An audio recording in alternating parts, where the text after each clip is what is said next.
Welcome to Healing Scars with Pastor Burton. Here, you'll find practical, relevant, biblical information. The Bible will be broken down verse by verse so that you get the full context of the Scripture to better grow in your relationship with Jesus. Well, good morning, church. And good morning to everybody streaming online. Welcome to our sanctuary. That is really loud. Can we turn me down a little bit? Yeah, just a hair. It's a little overpowering. I said a little bit, not all the way, Tess. Okay. Yeah, just because I was catching that reverb myself, so that should be okay. All right. I know I'm soft-spoken, but I'm not that soft-spoken. My goodness. So, I know, right? I try not to yell into the mic. You know, I don't want to be one of those guys going, ah! You know? So, this morning alone has been pretty busy, has it not? We've had a lot of things going on just in here. And things are really getting busy all around. You know, 'tis the season. I think it has something to do with the bird months. I'm not sure. But you look at everything that's coming up. We've got Halloween coming up later on this week. We've got Veterans Day. We've got Thanksgiving. We've got Christmas, New Year, and everything else that's in there, whatever made up holidays on top of it. I don't know. But there's just this, that, and the other. And I feel like I need a list just for what I'm talking about now. My goodness. It's a lot of stuff. But it's all coming at its full speed. It's going real fast. And, you know, that doesn't even include taking into account work, you know, or people going to school, or, you know, just our daily lives in general. There's a lot piling up in there. There's a lot that we have to deal with and contend with, you know, going to the grocery store. So it's very important that we prioritize things in our lives, all right? A lot of us, we like to make lists. We like to, you know, talk things through with our significant others or our families. You know, it's basically kind of doing a little early triage, if you would, right? To get things in order. What's the most important? You know, in triage, you know, is it red? Is it black? And so on and so forth. So, you know, it's a big thing. Haddon Robinson shared an old recipe for rabbit. And it started out like this. First, catch the rabbit. He went on to say about the person who wrote the recipe.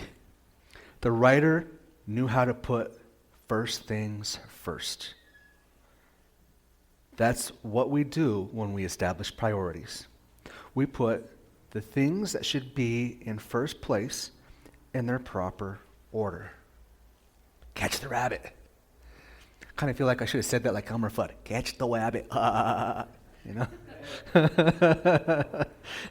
We're not so different, though. You think about, we all have things that we do. Even just getting up in the morning, we have our routines. For me, for example, I get up and I'm kind of for the first hour or so that I wake up, grunting like Tim Allen.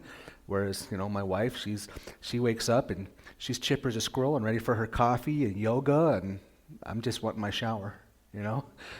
But we all have our priorities, you know. And that's just an example. You know, everybody has different things. Humans are creatures of habit. We're all creatures of habit. We all have things that we want to do in a certain way we want to do them in. You know, and some of these things that we do are good. Some of them are just okay. There's some room for improvement, right? And let's face it, we all have some bad habits. We have habits we need to break, habits that we need to redo or get away from completely, right? Some of those habits tend to lead us to sin. Do they not? So that's something that we need to focus on. You know, and it's like, I know for some of you, you're like, bad habits? Really? With Christians? Surely you jest. No, I don't. And don't call me Shirley. You know, you might have noticed around town, we have billboards and signs popping all over. It says Breaking Bad Habits. It's capitalizing on a certain show that was filmed here, right? Same thing, you know, that's just an anti-littering campaign. I think everybody in here has been guilty at least once or twice of throwing something out the window or dropping something on the ground, right? That shouldn't have. So, it's important. We all get caught up in these things, and when we do, it can be really hard to break away from them. And it gets really hard to lose sight. We kind of get hyper-focused, which is even worse when it's a bad habit, when we're doing bad things, and we haven't prioritized properly. All right, so with that said, let's go ahead and let's open our Bibles and our Bible apps. Okay, it was working. Maybe. Well, either way, let's open up our Bibles or Bible apps, whatever it is you're using, to Luke 10.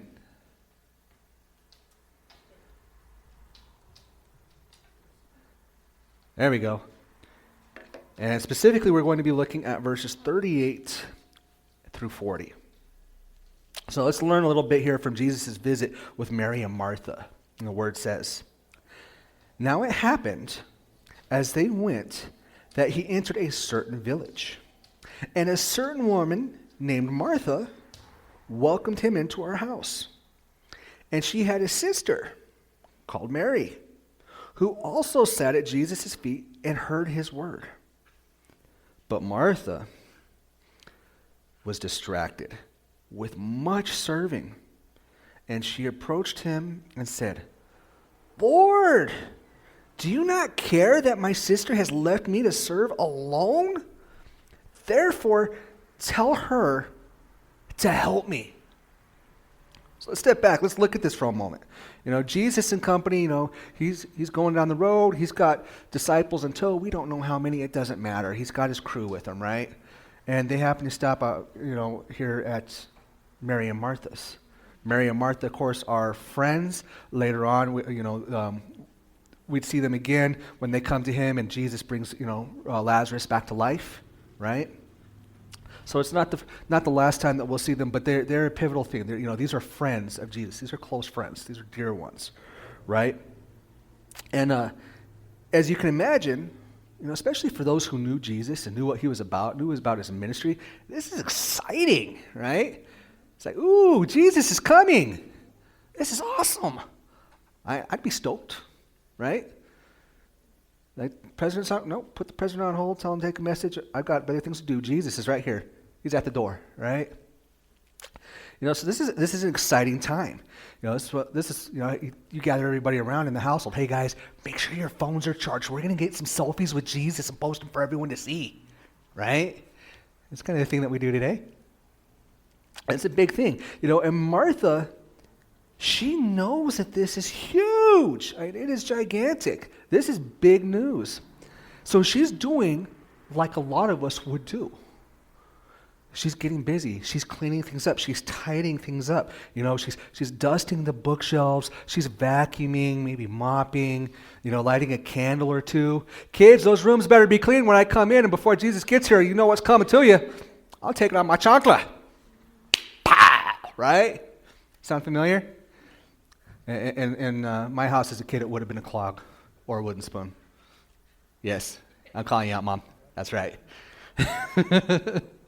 But this is big stuff. So she's busy. She's trying to make things presentable, right? Not only that, but it's not just one guest. It's not just Jesus, but it's everybody who came in tow with them. So in addition to all the cleaning and everything, she's also cooking, right? More than what she normally would. And let's face it, cooking can already be a chore sometimes, right? Especially if you don't like it. If you do like it, not so much. But when you have a lot of people coming in, that doesn't even have to be a lot of people. It could just be a couple people, right? And it's still a big thing to have to cook and to prepare for all these extra mouths. It's like, do we even have enough of this? Okay, what do I have? Let's put this together. What can we make? Do we need to go out and get more, right? So there's a lot at play here. And then, well, is there enough to drink? What do we have? Well, we got water on tap. Maybe a juice box in the fridge.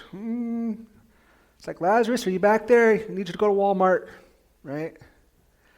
We're picking up stuff. So she's out there. She's doing all this. She's trying to make the house presentable. She's trying to cater to her guests, make sure everything's in line. There's snacks. There's dinner. She's breaking out the fine china, maybe throwing out a tablecloth, all this kind of stuff. And over here's Mary. Mary's just over here sitting down, crisscross applesauce or whatever they call it now, just sitting at Jesus' feet, just, hey, Lord, so excited to see you, right? She's not helping Martha out at all. Martha's getting frustrated. It's at that point, Martha's going to Jesus. Dad, she's not helping. Make her help me, right? Kind of makes you, which one's the older one here? But she is. She's throwing a fit. It's like, this isn't right. I'm doing all this stuff, and I'm not getting any help. What's going on? That frustration set in. She's gotten angry. She's whining. Now, before we look at what Jesus tells her, I'm going to have everybody flip back a few chapters. We're going to go back to Luke 18. Luke 18, verses 9 through 14. All right. So Luke 18, verses 9 through 14, the word says, "He also spoke this parable to some who trusted in themselves that they were righteous and despised by others. 2 men went up to the temple to pray, one a Pharisee and the other a tax collector. The Pharisee stood and prayed thus with himself, 'God, I thank you, I am not like the other men, extortioners, unjust, adulterers, or even as this tax collector.'" Right? I fast twice a week. I give tithes of all that I possess. And the tax collector, standing afar off, would not so much as raise his eyes to heaven, but beat his breast, saying, "God, be merciful to me, a sinner." I tell you, this man went down to his house justified, rather than the other. For everyone who exalts himself will be humbled, and he who humbles himself will be exalted.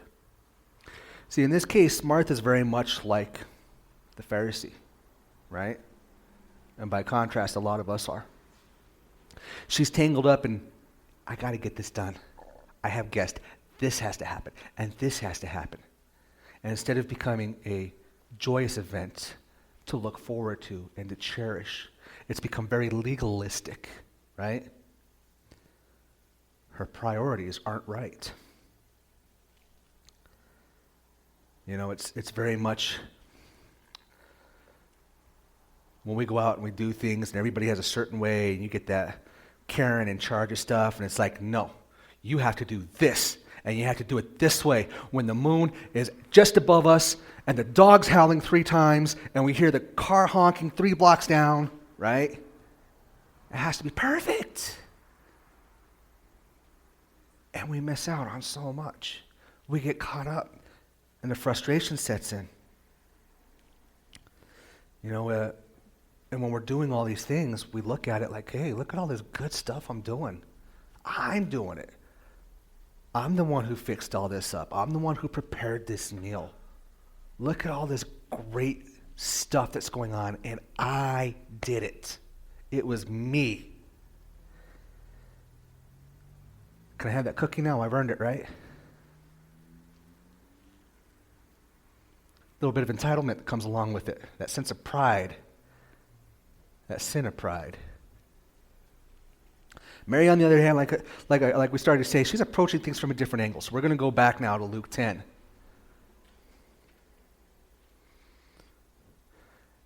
And this part right here, guys, this is really the most important part of this entire reading with Mary and Martha. It really is.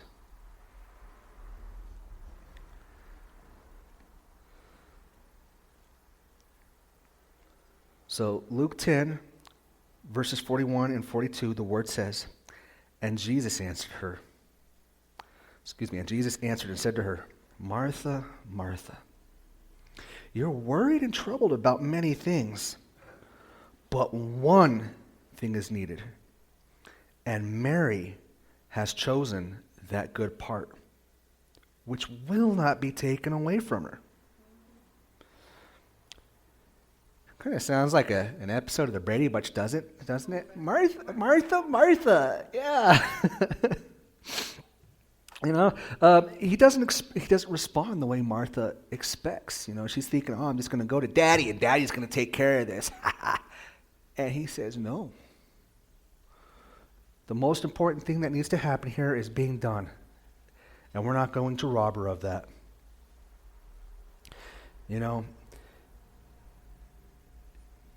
She expected one thing, and his response is very much like, hey, I know you have all this stuff on your plate. I know you're busy. I know that this stuff is important to you. But you need to step back and reprioritize. You need to shift your focus.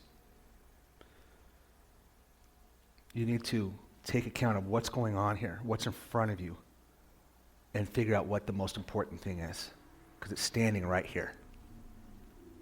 Now, he's not discrediting her, saying, hey, all this stuff that you're doing is garbage. Knock it off, right? He's not doing that. He is very loving here.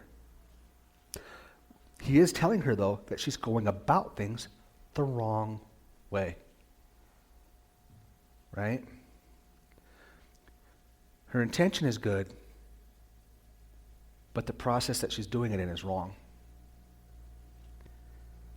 I say, hey, it's nice. You're doing all this stuff. I can see you've worked really hard. The house looks great. The food smells wonderful. I'm really looking forward to it. But that's not what I'm here for. It's not what I'm here for. I didn't come to watch you clean. I didn't come to watch you cook. I came here for you. I came to spend time with you. I came to further my relationship with you. I came for fellowship with you because I love you. And he's telling all of this all the time, because we all slip and our priorities aren't where they need to be, are they? We all fail here. Mary, she figured out, yeah, things needed to be done. There was some good stuff that was happening in that house. There really was. However, Jesus is right here. He's actually come through the door physically. He's front and center, sitting right here in the house. And she's making sure that this guest especially has her full attention. The cell phone's been put away. The tablets are charging upstairs, right? The TV's turned off. Kids are playing outside, right?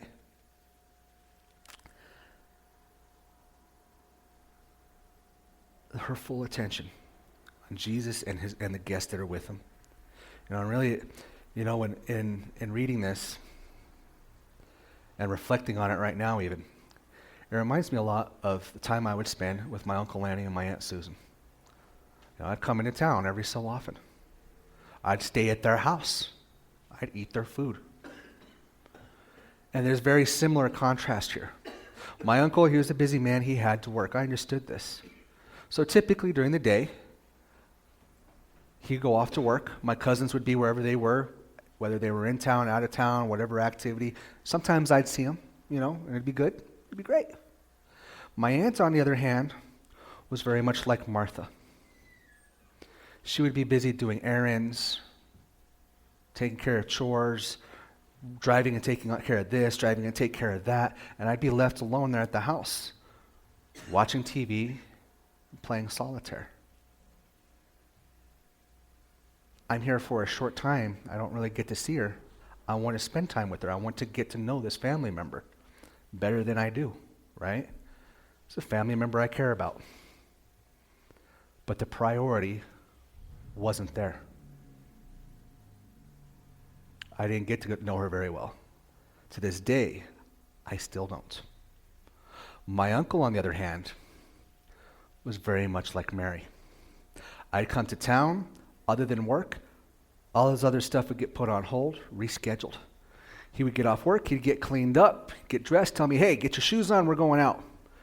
If he did need to run to do something, grab something at the grocery store or something, guess what? I was going with him. He just wanted to take a drive. I was going with him. We were spending time together. We were talking. He was telling me stuff that he would do with my grandpa, stuff he would do with my dad when they were younger, jokes, Sometimes not age appropriate, I'll give him that. That was just him, right? But it was always a good time. It was something I could look forward to. All the way to his deathbed.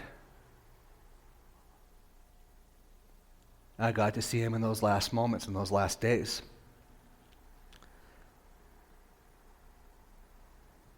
And even at that point, he was able to take that time to tell me he was proud of the path my life had taken.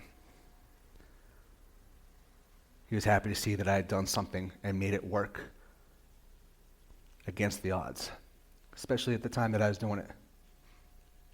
And it felt good. So very much, the priority was different. And because of that, the memories and the relationship were different. Two people in the same household, but at completely different ends of the spectrum. I'd venture to say we probably all have people like that in our families, right? Or at least in our lives. You go to visit that friend out of state, and you're like, nope, I'm going to stay in tonight. There's a ball game I want to watch. Others, definitely, they have work, they have other stuff, and hey, things happen. But it's nice to be acknowledged, right? This is the same point that Jesus was making to Martha. Things need to be done. But he needed to be her priority. Jesus needs to be our priority. He needs to be our focal point. Now, Jesus knew that Martha cared for him. She was just showing it in a different way. Just as he knew Mary cared for him. But there is a right way and there is a wrong way. Let's turn to Matthew 7, verses 13 and 14. So Matthew 7, verses 13 and 14. And Jesus said, "Enter by the narrow gate. For wide is the gate, and broad is the way that leads to destruction. And there are many who go in by it. Because narrow is the gate, and difficult is the way which leads to life. And there are few who find it." Jesus is our gate, right? This is our way to life. Just like the Pharisees, just like Martha, we get caught up in all this stuff. We put value, far more value, into things than what they are worth. We put more time in these things. We put time into these things. We put effort into these things. We commit things to memory. We do so much. And unfortunately, we do so at the sacrifice of our time and our relationship with Jesus. We start doing this stuff and we get proud. Man, we get proud. It's that old saying, I did my good deed for the week. I know I've uttered that a couple times, right? And that's the way of the world. This is what the enemy wants. It's that twist on things, between our pride and the things that we ultimately turn into idols. These are the things, that pull us away, and we don't even necessarily realize that we've created an idol out of all this stuff. We love it so much. It makes us so happy for a short time. Right? And we start avoiding Jesus. As time goes on, we start getting tied up in these things. And we stop going to church. Right? We stop going to Bible studies and all the different groups and the activities and being around other believers. That's where that old saying comes, the more you miss church, the less you miss church.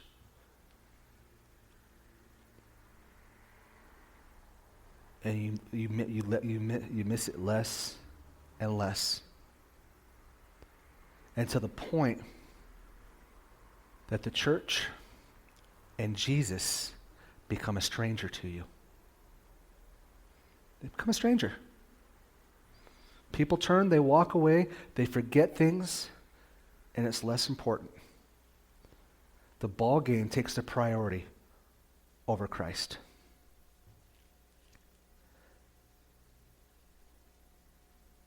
And with all the good deeds that we pile up, all the stuff that we're focused on, that we think is so wonderful,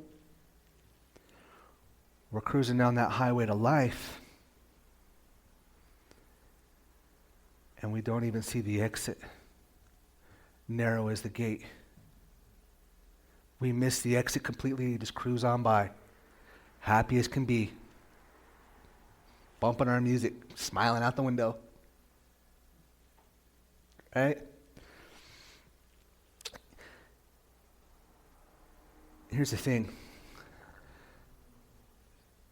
This is the stuff, it makes us happy, makes us feel good, makes us feel like the popular kid. The popular kid, however, is often one of the loneliest because they know they're being used. Just like a king, people are going to them and trying to see what they can feed off of them, what they can get off of them, what they could take advantage of. Their looks, their stuff, their wealth, certain skills, right? And then as soon as they can no longer get it, they're gone. They disappear. But that was my friend. Well, were they? Were they? No. And unfortunately sometimes, things get built up really good. We see it a lot with actors and athletes. They're king of the hill for a moment. They got all this money, all this fame. And then maybe they're not playing as well anymore. They have some bad movies. They're not earning what they used to. They can't pay what they used to. They can't have all this lavish stuff and give things away like they used to. And what happens? All these leeches find someone else to suck the blood off of, right? And they disappear. And now here they are, living in poverty, trying to figure out where things went wrong and how to restart. Nicolas Cage was a great example of that. He had somebody he trusted managing his funds, and what happened? The IRS came after him, and it took him decades to get things straight. He almost went to jail over it, right? He's a little bit more guarded these days. I would be too. When things are going good and things are getting easy, things are coming to us, life feels good when we're cruising down Cool Street. It almost feels like we have a lifetime lease. And like a lot of these celebrities that people fawn after, even if they know they're being used, they like that time in the limelight just a little too much. That pride takes over, that sin takes over. They're being herded away from Jesus and may not even know it.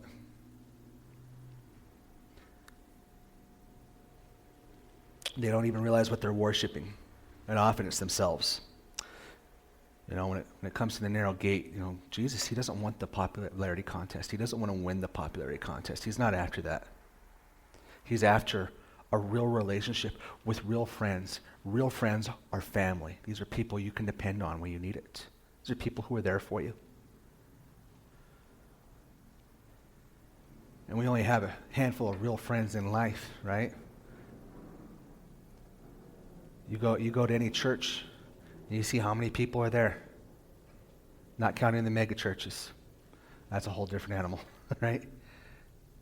But even some of the more popular churches here, and you see how people connect or don't connect.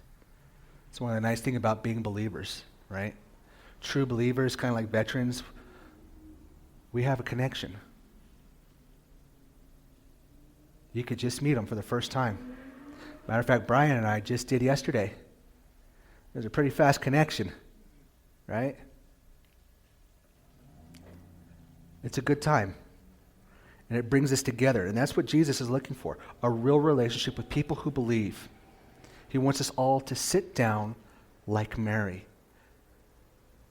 Put all the other stuff to the side. Let the noise die down. And just spend time with them. Grow our relationship with them. And with that, our love for one another grows. And we already know nobody loves us more than Jesus. How much more can we love him, though? And the more we get to know him and the deeper our relationship is, the more we will.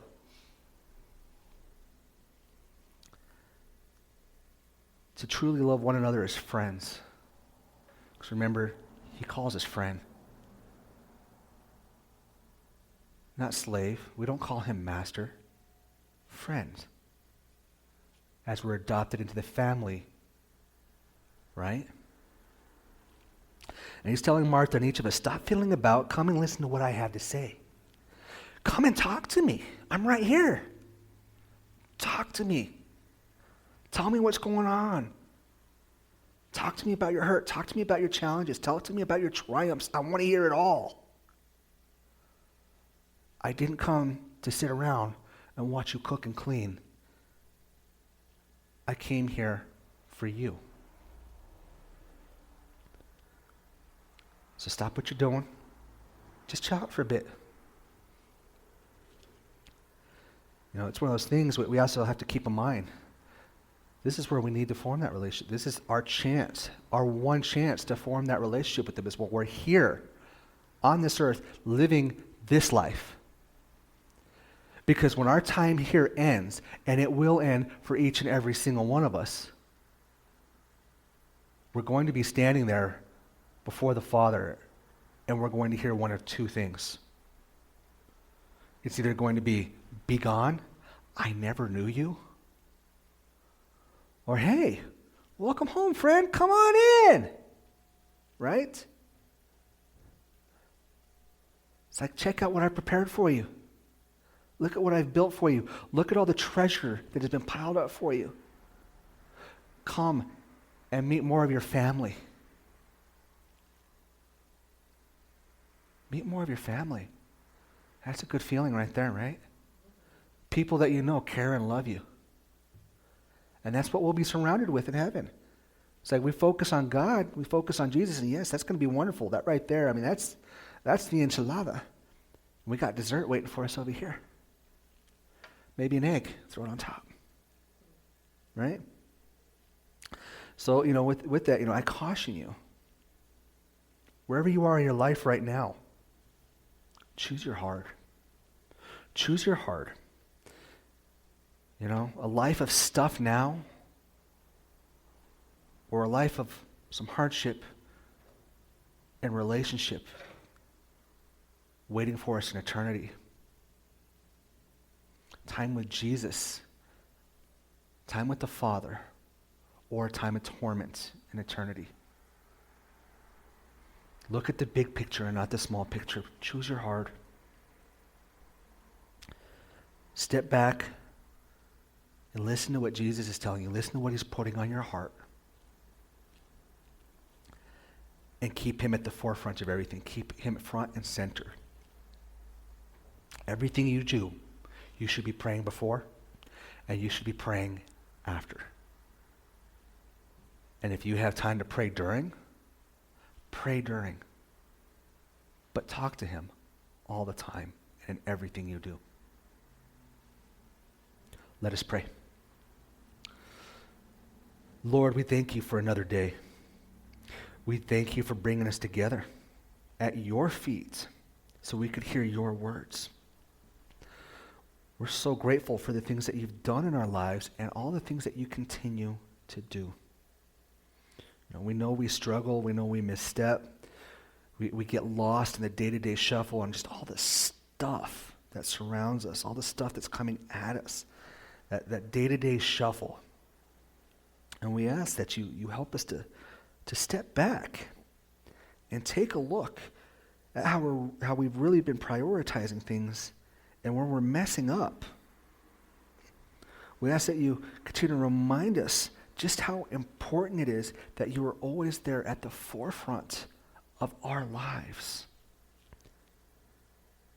How important it is that we depend on you to help us get the first thing first, to catch that rabbit, meaning that we keep you involved in all things and always leading the way. Help us to prioritize. Help us to see the things that we're missing that we shouldn't be. Help us to see the things that we're putting too much value in and to move away from those things and put them back in their place where they belong. To let go of the things that you don't want us to hold on to.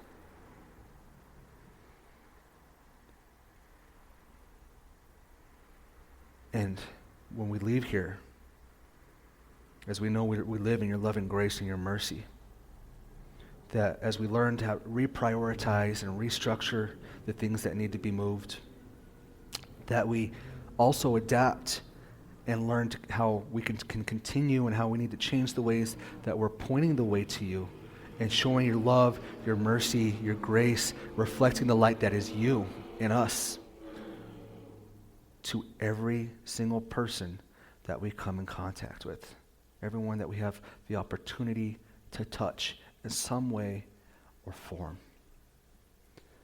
We love you, and we pray all this in the name of Jesus. And all his people said, Amen. All right. Remember, you are loved and you are blessed, and when you leave here today, go and be the church. Thank you all for joining us here today at Healing Scars with Pastor Burton. Please like, subscribe, and share our podcast on any platform it is that you tune into us on. If you do have any questions, any prayer requests, or would like to know more about our ministry, you can find us on our website at BeTheLightSanctuary.org or on Facebook at Be The Light Sanctuary. You can also find how to contact us there, whether it's direct message or email. We look forward to hearing from you all. God bless.